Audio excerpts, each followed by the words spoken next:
No, no, it's real. It's real. It's behind me. I can hear it. Oh God, no, please. I didn't mean to. No, no. Roar! No! Long ago, deep in the heart of the forbidden jungle, there was a sacred guardian, a gorilla unlike any other. Towering, powerful, with eyes that gleamed like burning embers, it was said to be more than just an animal. The villagers believed it was a spirit, a force of nature, chosen to protect the jungle and the ancient treasures hidden within. For centuries, no one dared to disturb the land it watched over. Those who lived near its borders spoke in whispers, passing down stories of its wrath. But greed is a dangerous thing. A group of treasure hunters, blinded by the promise of gold and power, refused to heed the warnings. Armed with torches and blades, they ventured into the jungle, determined to claim its secrets for themselves. They laughed at the old legends, calling them nothing more than superstition. Their footsteps echoed through the trees as they pushed deeper, deeper, until they found it. At the heart of the jungle stood an ancient temple, overgrown with vines, its walls covered in carvings of the mighty gorilla. In the center of the temple, resting on an altar of stone, lay a golden idol, a figure of the beast itself, its eyes glinting red even in the dim light. The leader of the group stepped forward, his hands trembling with excitement as he reached out and seized the idol. The moment his fingers touched the gold, the ground shuddered beneath them. A deep, inhuman growl rumbled through the air, sending a chill through their bones. The torches flickered, shadows stretched unnaturally across the walls. Then, from the darkness, a roar erupted, deafening, furious, a sound that did not belong to this world. The men turned to run, but it was too late. The guardian had awoken. No one truly knows what happened that night. Some say the jungle swallowed them whole, that their screams faded into the trees and were never heard again. Others believe the gorilla tore them apart, one by one, punishing them for their greed. But the villagers know one thing for certain: the curse was born that night. From that day forward, the forbidden jungle became a place of nightmares. Those who entered never returned. Strange whispers carried on the wind, warning travelers to turn back. At night, some claim to see glowing red eyes watching from the trees, waiting, hunting.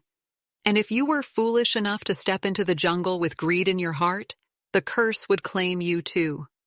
The jungle loomed before them, dense and unwelcoming, its tangled vines and towering trees forming a near impenetrable wall. A heavy silence hung in the air, broken only by the distant cries of unseen creatures. Jake tightened the straps of his backpack and smirked. So, this is the famous forbidden jungle? Doesn't look so scary to me. Mia shot him a glare, adjusting the camera in her hands. You don't have to believe in the legend, but at least respect it. People have disappeared here. Leo chuckled, stepping past them and pushing aside a thick branch.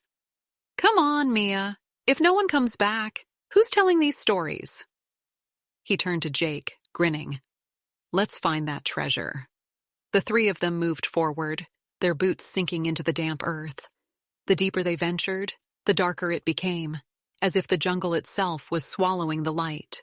Shadows stretched unnaturally across the ground, twisting as the branches above swayed without wind. Mia shivered, her grip tightening on the camera. Does it feel colder to you? Jake scoffed. It's a jungle, Mia. It's supposed to be hot. But even as he said it, he couldn't ignore the sudden chill creeping up his spine. They pressed on, their excitement battling the unease settling in their chests. Soon they stumbled upon something strange. Ancient carvings etched into the trees. The figures were crude but unmistakable, towering gorillas with eyes hollowed out into deep, dark pits. Some of the figures looked like men, their faces frozen in silent screams, their bodies wrapped in creeping vines. Leo whistled, brushing his fingers over one of the carvings. Looks like someone really wanted to scare people off. Mia stepped closer, swallowing hard. No, this looks more like a warning. A branch snapped somewhere behind them. They all froze. The jungle had been quiet. Too quiet. But now, there was something else. A presence. Watching. Waiting. Jake turned, shining his flashlight into the shadows. Probably just an animal, he muttered, though his voice lacked confidence. Then, from the darkness, a whisper. Faint, barely audible, yet unmistakable. Leave, Mia gasped, stepping back. Did you hear that? Leo forced a laugh. It's probably the wind. Leave. This time it was louder, closer. The trees rustled, but there was no breeze. The jungle itself seemed to breathe. The shadows shifted. Jake swallowed hard. Maybe. We should keep moving. No one argued. The temple rose before them, half swallowed by the jungle, its stone walls covered in thick vines and moss. Cracks ran through its surface, worn by time, yet it stood firm as if daring anyone to come closer. Jake stepped forward, brushing a hand against the cold stone. This is it, the lost temple. His voice was hushed, almost reverent. Leo grinned, stepping past him.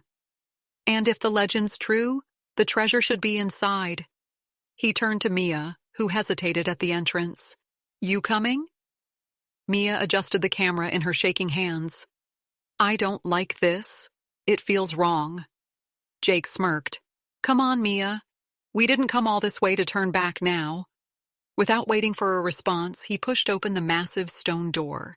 A deep, echoing creak filled the air as the entrance yawned open, revealing the darkness within. They stepped inside cautiously, their flashlights cutting through the thick gloom.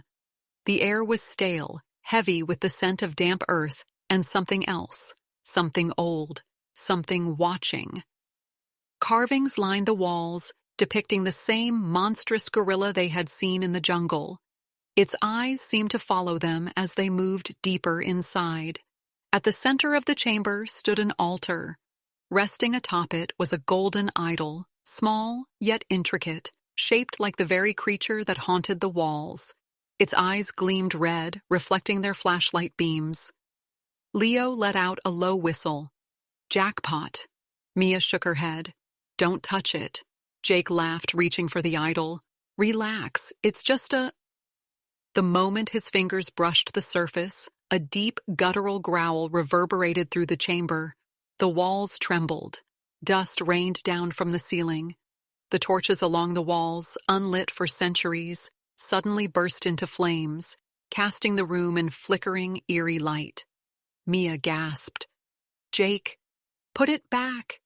The growl grew louder, shaking the very ground beneath them. From the far end of the temple, the shadows shifted. A massive hulking figure moved, its glowing red eyes locking onto them. The air turned suffocating, heavy with an unseen force. The guardian had awoken. Jake stumbled back, clutching the idol. Run! Then the jungle exploded into chaos. The roar shook the temple, a deafening primal sound that rattled their bones. The air grew thick with dust as the walls trembled. Mia screamed, yanking Jake's arm. Drop it! Put it back! But Jake's grip tightened around the idol, his face pale. I can't. His fingers seemed locked around it, his breathing ragged. The shadows at the far end of the chamber twisted, contorting as the figure stepped forward. Towering, massive, its dark fur barely visible against the flickering torchlight. Red eyes glowed, unblinking, filled with something ancient, something furious. The guardian was awake.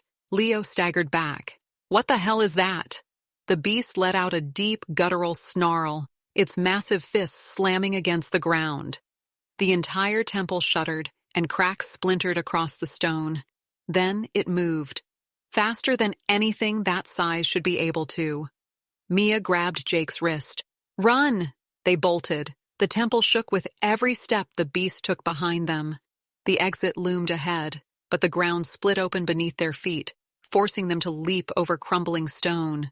The air roared with the sound of destruction, stone pillars crashing down, the deafening thud of the guardian's pursuit.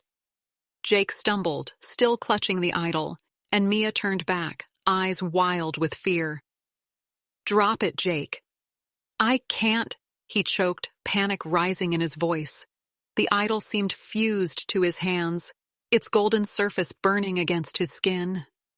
The Guardian let out another furious roar. A massive shadow loomed over them. Leo shoved Jake forward. "Move!" They burst through the entrance just as the temple behind them collapsed. A massive cloud of dust and debris erupted into the air, the force nearly knocking them off their feet. The jungle fell into silence, the distant echo of the destruction fading into the night. For a moment, none of them moved, their chests heaving, hearts hammering against their ribs. Then slowly, Jake looked down at his hands. The idol was gone. Mia swallowed hard, staring at him. "It took it back." Leo wiped the sweat from his brow. "And we're never coming back." Jake didn't argue, because somewhere, deep in the jungle, through the settling dust and fading echoes, those red eyes were still watching. Days passed, but the jungle never truly left them. The silence in their minds was filled with echoes of that monstrous roar, the weight of those glowing red eyes still burning in their memories. No one spoke about what had happened, not in full, not to anyone else. They had survived, but something about them had changed. Jake sat alone in his room, staring at his hands. He could still feel it. The idol, the heat of it searing into his skin, the way it had refused to let go. He turned his palms over, heart pounding as he traced the faint, darkened lines etched into his skin. Shapes, patterns, carvings, like the ones on the temple walls. Mia couldn't sleep. Every time she closed her eyes, she was back in the jungle, hearing the whispers, feeling the presence lurking just beyond sight. The curse hadn't ended when they left. It had followed them. She knew it. She could feel it. At night, when the wind howled through the trees outside her window, she swore she heard something else beneath it. Something deep. Something alive. Leo tried to brush it off, to laugh it away, but the nightmares came anyway. He dreamed of vines creeping up his legs, pulling him into the earth, of those massive red eyes staring down at him as the jungle swallowed him whole. He woke up gasping, drenched in sweat, his room suffocatingly still. And yet, he wasn't sure if he was alone. Then, the disappearances started. First, a hiker who had wandered too close to the forbidden jungle. Then, a group of explorers. Their campsite found abandoned, their equipment left untouched. The news called it a mystery. The villagers knew better. One night, Mia sat up in bed, her breath hitching as a deep, distant growl rumbled through the silence. Not from the jungle, not from outside, from inside the house. She reached for her phone with shaking hands, dialing Jake's number. It rang once, twice. Then a click, breathing, not Jake's, low, heavy, ancient. A whisper crackled through the speaker, barely audible, yet unmistakable. "You took what was never yours." The call ended. The room was silent again, but Mia didn't move, didn't breathe, because in the darkness of her room, through the reflection in her mirror, two red eyes were watching.